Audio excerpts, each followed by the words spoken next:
Gërmimet 4 javore rezultuan me gjetjen dhe zhvarrosjen e mbetjeve mortore që vlerësohet se u përkasin së paku 23 personave, të cilët dyshohen të jenë viktima të zhdukjes me dhunë gjatë luftës së fundit në Kosovë.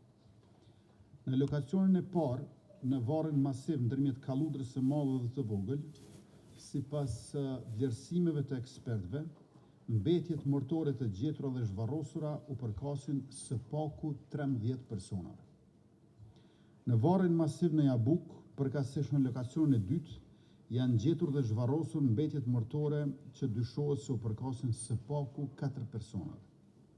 Dhe në lokacionin e tretë, përkatësisht varrin tjetër masiv në Kalludër, janë gjetur dhe zhvarrosur mbetje mortore të së paku 6 persona. Tashma kemi hyrë në një fazë tjetër, atë të identifikimit, pasi veç se janë marrë dhe dërguar për analizë të ADN-s, mostrat e mbetjeve që dyshohet se u përkasin 4 personave të gjetur në fshatin Jabuk. Ndërsa për të tjerët po vazhdon procesi paraprakje ekzaminimeve në Institutin e Mjekësisë Ligjore.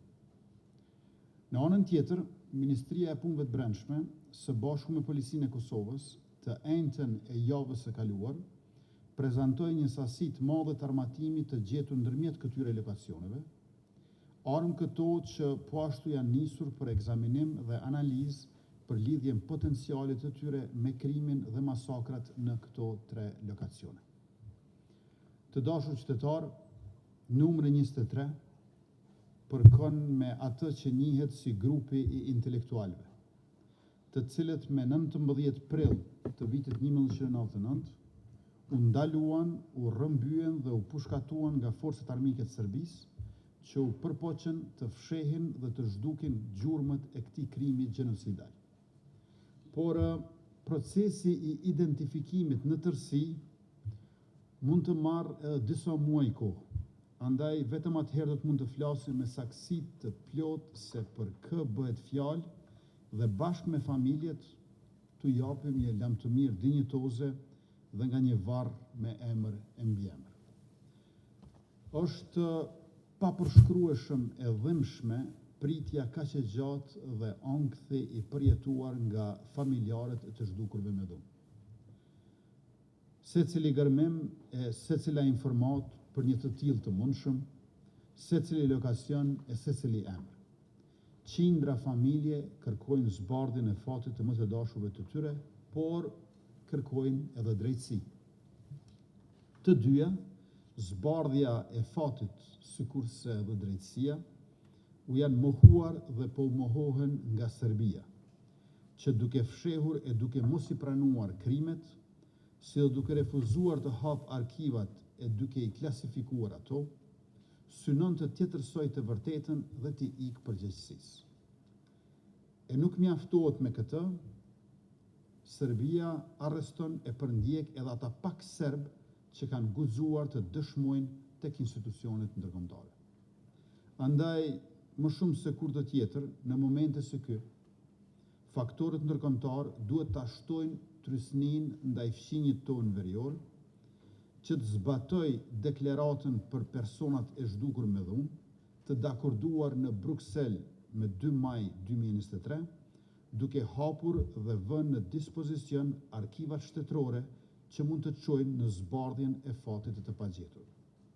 Do e mos më duhet ta përsëris thirrjen për hapjen e arkivit të Brigadës së Motorizuar 37 të Ushtrisë Jugoslave, e cila ka kryer masakra posaçërisht në Drenicë, por edhe gjithandej Kosovës, dhe dosja e së cilës para 12 vjetësh është klasifikuar për 30 vjet.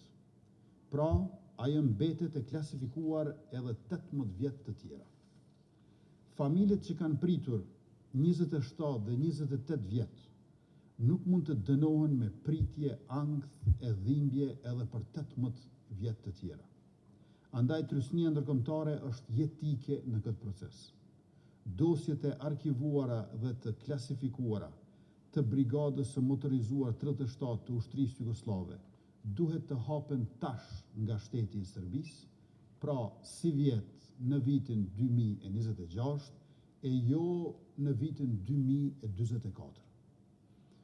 Të nderuar pranishëm, të dashur qytetar, nga prezantimi i hollësishëm nga ana e Komisionit, do të shohim se gërmimet në veri të vendit kanë qenë të pakta dhe të kryera në rrethana të vështira, e shpesh herë të nxituara për shkaqe pasigurie, çka dëshmon se luftimi i bandave kriminale, shtrirja e rendit dhe ligjit në këtë pjesë të vendit tonë, kanë qenë parakusht që hetimet, gjurmimet e gërmimet të kenë sukses dhe ato të bëhen në mënyrë të papenguar. Krahas Komisionit, dua të falenderoj sektorin për personat të zhdukur në kuadër të drejtorisë për hetimet e krimeve të luftës dhe njësi tjera përkatëse të policisë që për një kohë të gjatë dhe intensivisht kanë hetuar dhe hulumtuar për këto lokacione.